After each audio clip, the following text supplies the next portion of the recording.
Yang terhormat Ketua Komisi 11 DPR Republik Indonesia Bapak Dr. Haji Muhammad Misbahun, Wakil Ketua Komisi 11 DPR RI, di sini ada Bapak Muhammad Haikal dan juga nanti tentunya yang Bapak Wakil yang lainnya, Bapak Dolfi, Bapak Fauzi Amru maupun Bapak Hanif Dahiri, juga Bapak dan Ibu anggota Komisi 11 DPR Republik Indonesia, serta hadirin yang saya hormati. Assalamualaikum warahmatullahi wabarakatuh. Salam sejahtera bagi kita semuanya. Shalom, Om Swastiastu, Namo Buddhaya, salam kebajikan, Rahayu. Mohon izin Pak, supaya agak cair, saya bacakan pantun pembuka. Jalan-jalan ke Senayan, sarapan bihun. Cakep. Mohon cakepnya. Nggak disangka ketemu Isyana Saraswati. Yang terhormat Ketua Dewan Bapak Muhammad Misbahun, izinkan saya serukan gagasan visi misi membangun ekonomi negeri. Terima kasih.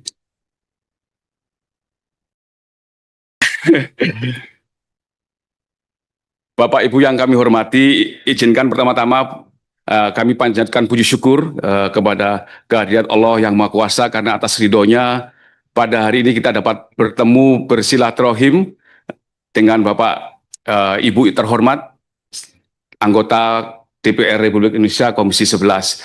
Saya mengucapkan terima kasih atas kesempatan yang diberikan oleh Bapak Pimpinan serta Bapak Ibu anggota Dewan Komisi 11 DPR RI dalam rangka menyampaikan gagasan dan visi sehubungan dengan pencalonan saya sebagai Deputi Gubernur Bank Indonesia.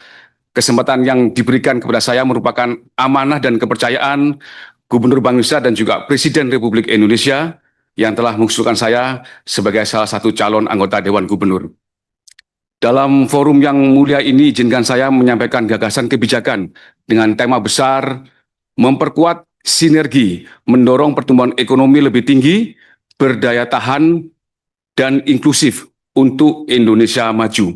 Tema ini kami pandang sangat strategis dan relevan karena sejalan dengan arah kebijakan pemerintah serta aspirasi seluruh masyarakat Indonesia guna mewujudkan Indonesia maju dan mampu keluar dari jebakan pendapatan menengah atau middle income trap yang hingga saat ini masih menjadi tantangan. Untuk mencapai pertumbuhan ekonomi yang lebih tinggi dan berkelanjutan, diperlukan penguatan stabilitas makroekonomi keuangan sebagai prasyarat fundamental sehingga proses transformasi ekonomi dapat berlangsung secara sehat dan memberikan manfaat yang merata bagi seluruh lapisan masyarakat.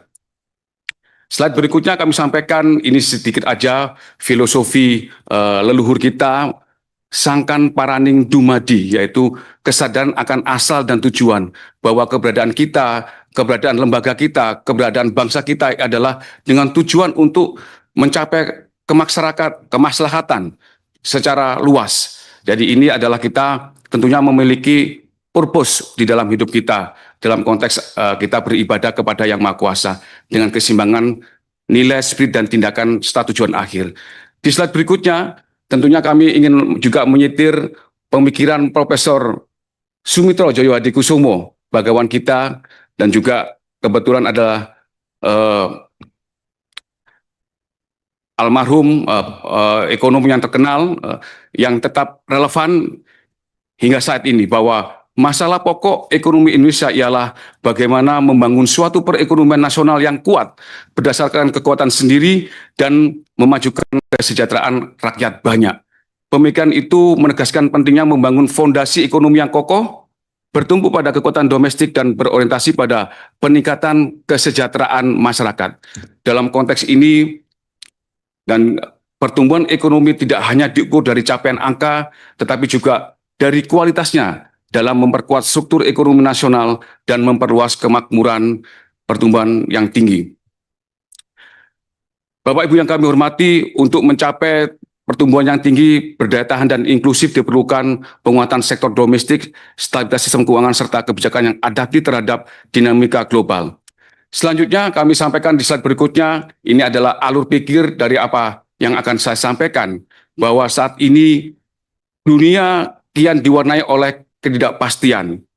Dinamika ekonomi dan geopolitik seakan telah menjadi new normal atau kenormalan baru dalam perkembangan ekonomi global.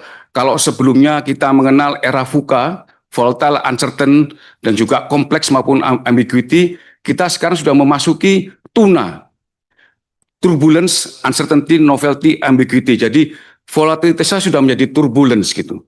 Dan juga di situ nggak hanya kompleks, tetapi ada novelty kebaruan di era digital dengan kadar ketidakpastian dan kebaruan yang semakin tinggi. Jadi ini dari VUCA ke tuna. Memasuki tahun ini, di tahun 2026, lanskap ekonomi global juga masih dibayangi oleh ketidakpastian yang tinggi, di mana kedagangan politik, geopolitik yang berlarut menahan laju pertumbuhan PDB dunia pada level yang moderat, sementara volatilitas pasar keuangan global tetap tinggi.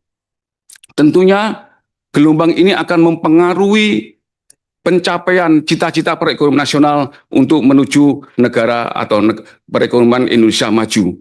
Dan ini tentunya kita perlu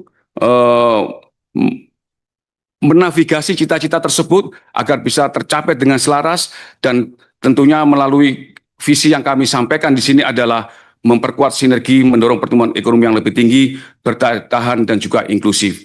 Visi ini bukan sekedar menjaga laju pertumbuhan di tengah tekanan global, melainkan juga menegaskan bahwa kualitas pertumbuhan adalah kunci. Kualitas pertumbuhan adalah kunci.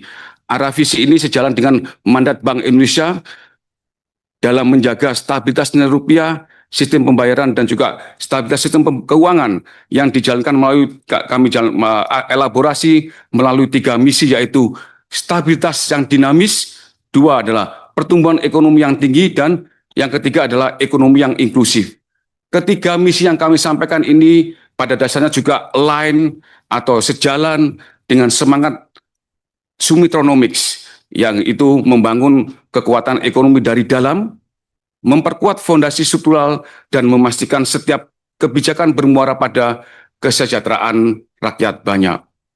Dan untuk menerjemahkan 3 misi tadi di dalam rangka yang lebih konkret dan terukur, kami mengusulkan 8 strategi kebijakan yang terintegrasi dalam satu kerangka besar yang kami singkat semangka, Pak. Jadi, mohon izin sebelum ada semangka, saya minum dulu, Pak.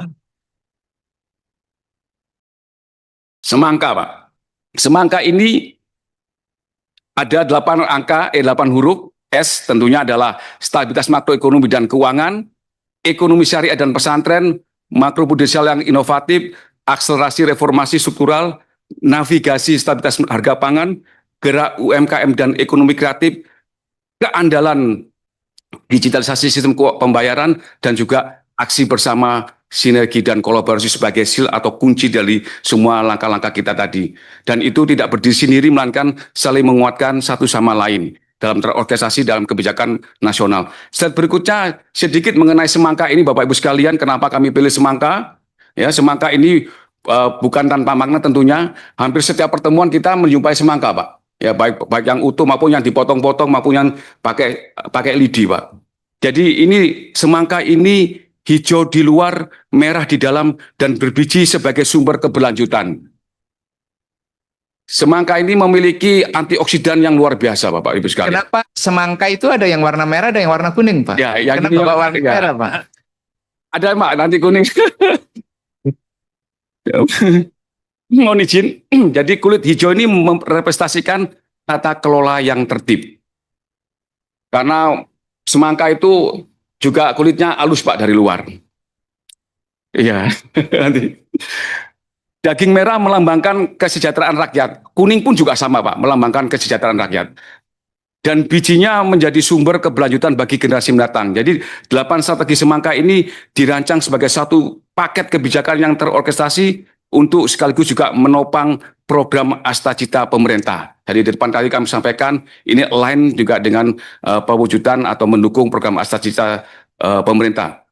Dan selanjutnya kami di dalam menyebarkan apa sih tadi 3 misi yang kami sampaikan untuk menjabarkan dari visi tadi, yaitu bahwa kami usung stabilitas, pertumbuhan, dan inklusivitas, karena 3 ini adalah unsur keberlanjutan pembangunan sebagai satu kesatuan yang harus dijalankan secara terintegrasi dan tidak terpisahkan. Kami mengajukan di sini adalah sebagai trilema keberlanjutan tadi, bahwasanya pertumbuhan itu harus diusahakan dia lebih tinggi, dengan juga dan dikelola dengan baik supaya stabilitas juga terjaga dan juga menjangkar kemaslahatan yang luas, karena di situ adalah ekonomi itu harus inklusif. Dengan ini kita bisa melihat bahwa untuk mencapai pertumbuhan yang tinggi, menjaga stabilitas yang dinamis dan mewujudkan ekonomi yang inklusif ini harus secara simultan, Bapak Ibu sekalian. Meski kerap dipersepsikan sebagai suatu kompetisi atau bahkan trade off gitu ya, dalam pelaksanaan kebijakan yang tepat, ketiganya justru saling menguatkan. Inilah landasan visi Bank Indonesia bahwa pertumbuhan yang bermakna harus berdaya tahan dan ketahanan ekonomi hanya kokoh jika manfaatnya dirasakan secara luas dan dijaga kestabilannya.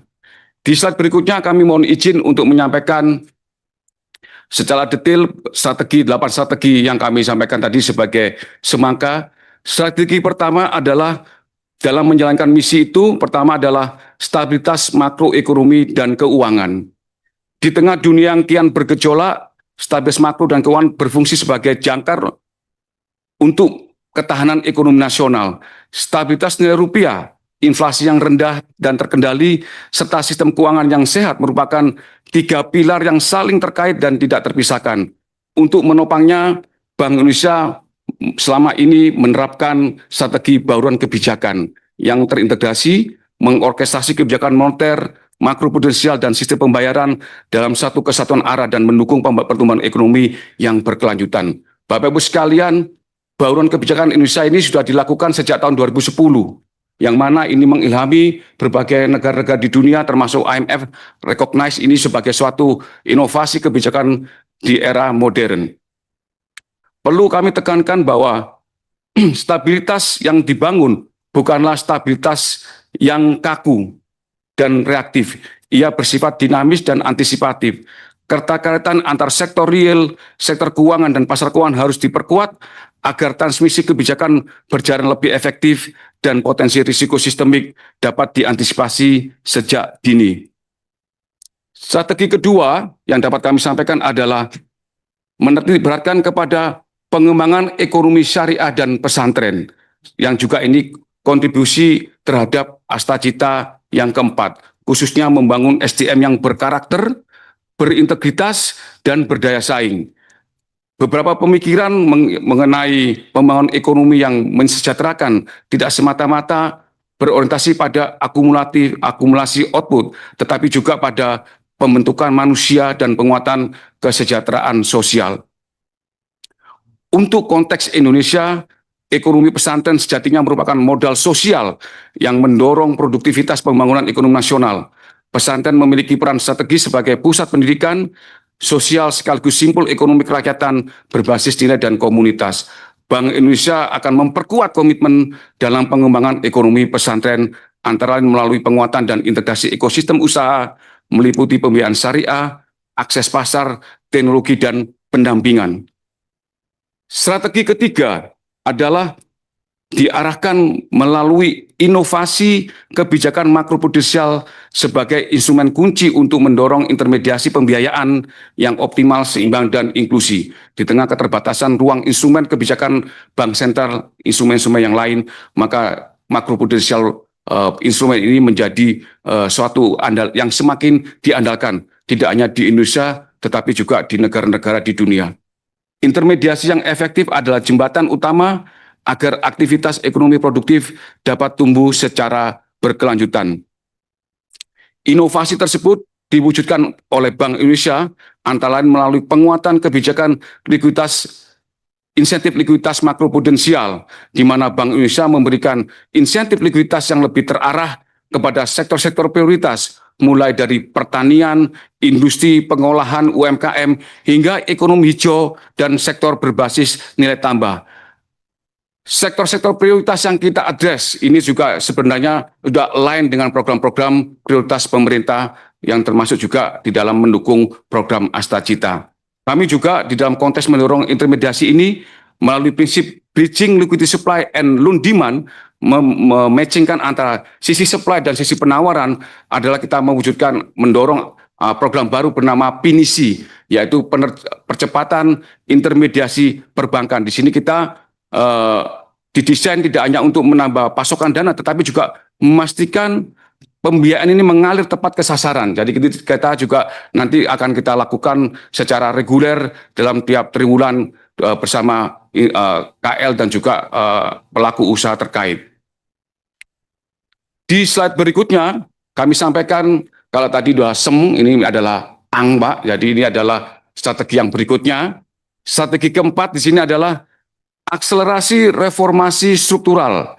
Ini sebagai prasyarat utama untuk mendorong pertumbuhan ekonomi yang lebih tinggi dan mengantarkan Indonesia menuju negara berpendapatan tinggi. Ini sejalan dengan Astacita kelima dan Astacita nomor 7. Dengan fokus utama adalah transformasi sektorial melalui percepatan hilirisasi dan penguatan industri berbasis manufaktur prioritas agar Indonesia tidak bergantung pada ekspor komoditas mentah tetapi mampu menciptakan nilai tambah, produktivitas dan lapangan kerja berkualitas di dalam negeri. Dalam konteks ini, Bank Indonesia berperan strategis sebagai enabler reformasi struktural dengan menjaga stabilitas makroekonomi sekaligus mengarahkan kebijakan moneter, makroprudensial dan sistem pembayaran untuk mendukung pembiayaan yang di sektor produktif dan juga prioritas. Strategi kelima adalah terkait dengan navigasi stabilitas harga pangan, di mana ini diarahkan untuk mewujudkan pangan sejahtera sebagai pilar stabilitas makroekonomi, pertumbuhan inklusif sekaligus menopang ketahanan pangan nasional. Bank Indonesia, mohon izin Pak, lagu Indonesia Raya pakai kita lanjut atau kita berdiri? Ya. Terima kasih Pak, udah diingatkan Pak.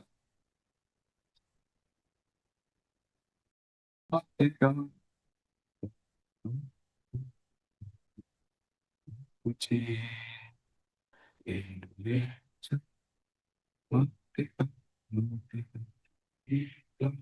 Indonesia.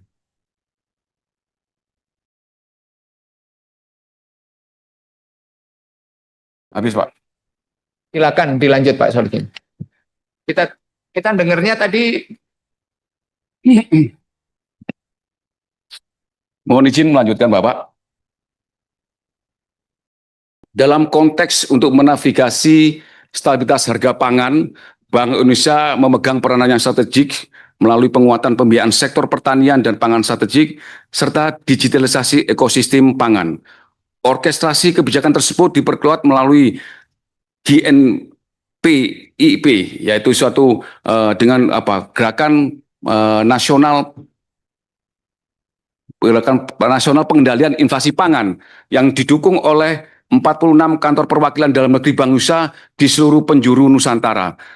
Kita juga memiliki UMKM binaan yang tentunya ini lebih dari sekitar 2.000 dan tentunya ini semua diintegrasikan, dan dengan upaya tersebut diharapkan ini juga langkah-langkah strategi ini bisa dioptimalkan dan memiliki nilai tambah yang begitu luas karena mendukung penguatan ketahanan pangan nasional dan sekaligus program strategik pemerintah antara lain MBG, juga ini memperkuat neraca pembayaran sejalan dengan penurunan impor pangan serta mempertahankan inflasi tetap pada sasaran dan pada gilirannya meningkatkan daya beli masyarakat. Jadi ini semua isu pangan tentunya menjadi sesuatu yang kritikal, menjadi fondasi bagaimana kita mengintegrasikan program-program dari Bank Indonesia dan juga pemerintah maupun juga KL terkait. Pengalaman negara-negara lain juga menunjukkan bahwa stabilitas harga pangan yang berkelanjutan ini dapat dicapai melalui kombinasi pembiayaan pertanian kuat, manajemen stok yang disiplin, dan logistik yang efisien. Strategi yang keenam diarahkan untuk menjadikan UMKM dan ekonomi kreatif sebagai mesin utama pertumbuhan inklusif, sekaligus sumber pertumbuhan baru perekonomian nasional. UMKM bukan sekedar pelengkap struktur ekonomi, melainkan tulang punggung penciptaan lapangan kerja dan juga penguatan ekonomi rakyat. Dalam kerangka tersebut, Bank Indonesia mendorong digitalisasi end-to-end bagi UMKM, mencakup penguatan kelembagaan, peningkatan produktivitas, dan perluasan akses pasar dan efisiensi sistem pembayaran, adopsi teknologi produksi, integrasi ke online marketplace dan sektor ekspor, serta digitalisasi pembayaran melalui KRIS meningkatkan produktivitas skala usaha, transparansi, dan kualitas pencatatan keuangan. Dengan pendekatan ini, UMKM dan ekonomi kreatif tumbuh lebih cepat, sekaligus menjadi pilar pertumbuhan yang tangguh, inklusif, dan berkelanjutan. Yang saya hormati Bapak Pimpinan dan Bapak Ibu anggota Dewan, di strategik yang ketujuh adalah terkait dengan transformasi sistem pembayaran. Terus kami akselerasi secara konsisten sejalan dengan blueprint sistem pembayaran Indonesia tahun 2030. Digitalisasi dipandang sebagai instrumen strategik untuk menurunkan biaya transaksi, memperluas inklusi keuangan, dan memperkuat kedaulatan ekonomi digital nasional. Penguatan infrastruktur dilakukan secara menyeluruh pada sistem pembayaran retail dan wholesale melalui pengembangan BI Fast dan juga modernisasi BI RTGS yang didukung pusat data transaksi, penguatan kerangka anti-fraud dan ketahanan cyber, serta pelindungan konsumen guna menjaga kepercayaan publik. Strategi yang ke-8, Bapak Ibu sekalian, rangkaian inisiatif yang berdiri parsial di masing-masing kementerian lembaga menjadi kondisi yang necessary. Jadi setiap instansi Bank Indonesia dan juga KL terkait semua memiliki program-program untuk mendukung pembangunan. Tetapi itu baru necessary, tidak cukup. Jadi istilahnya ke bahasanya necessary but not sufficient. Jadi perlu kecukupan di sini. Dengan ketidakpastian dan kompleksitas yang semakin tinggi permasalahan yang kita hadapi, kita tidak bisa bekerja sendiri. Namun kita harus bersinergi. Sinergi menjadi kunci dalam mendorong transformasi struktur ekonomi nasional menuju pertumbuhan yang lebih tinggi dan berdaya tahan. Sinergi antar otoritas bersama industri dan masyarakat akan melahirkan kolaborasi yang katalistik, kolaborasi yang berorientasi kepada jangka panjang, kepentingan yang inklusif, agar kebijakan saling memperkuat dan berdampak nyata bagi perekonomian. Dalam semangat bersatu, kita tangguh dan mandiri. Sinergi ini difokuskan pada 5 area strategik. Pertama adalah untuk penguatan stabilitas dan dorongan permintaan. Sinergi fiskal moneter perlu terus diperkuat. Sinergi KSSK dalam menjaga stabilitas sistem keuangan dan implementasi Undang-Undang P2SK. Yang kedua adalah sinergi dalam konteks mendorong hilirisasi, industrialisasi, dan ekonomi kerakyatan. Pertumbuhan yang tinggi menuntut transformasi sektor real melalui kebijakan industrial dan struktural yang terkoordinasi, meningkatkan modal, tenaga kerja, dan produktivitas. Yang ketiga adalah sinergi dalam konteks mendorong peningkatan pembiayaan dan pendalaman pasar keuangan. Ini adalah untuk mendukung pembiayaan melalui koordinasi KSSK, pembelian obligasi berkualitas di pasar sekunder maupun dalam bentuk fasilitas lindung nilai hingga sekuritisasi pasar uang. Sinergi yang keempat adalah mengakselerasi ekonomi keuangan digital Indonesia melalui penguatan infrastruktur, inovasi, pemerintahan digital, keamanan cyber, dan perlindungan konsumen. Dan yang terakhir adalah sinergi dalam penguatan kerjasama investasi dan perdagangan internasional melalui perluasan transaksi mata uang lokal dan sistem pembayaran digital lintas negara. Bapak Pimpinan dan Bapak Ibu anggota Dewan, sebagai penutup, berbagai arah kebijakan dan pemikiran yang telah saya sampaikan tadi merupakan buah pikir dalam rangka memperkuat peran Bank Indonesia untuk terus menjaga stabilitas sekaligus mendorong pertumbuhan ekonomi nasional yang lebih tinggi, berdaya tahan, dan inklusif. Akhir kata, apabila Dewan yang terhormat berkenan memberikan kepercayaan kepada saya untuk mengemban amanah sebagai Deputi Gubernur Bank Indonesia, insya Allah saya akan melaksanakan tugas tersebut dengan penuh tanggung jawab, integritas, dan dedikasi. Atas perhatian, kesempatan, dan kepercayaan diberikan oleh pimpinan dan seluruh anggota Dewan yang terhormat, saya menyampaikan penghargaan dan terima kasih yang sebesar-besarnya. Mohon izin pantun penutup, Pak. Jalan-jalan ke Kota Malang, lihat Bu Putri Komarudin berambut dikepang. Ya, spesial, Bu. BI tidak akan pernah bimbang, Pak. Sinergi BI, pemerintah, dan DPR akan terus berkembang. Demikian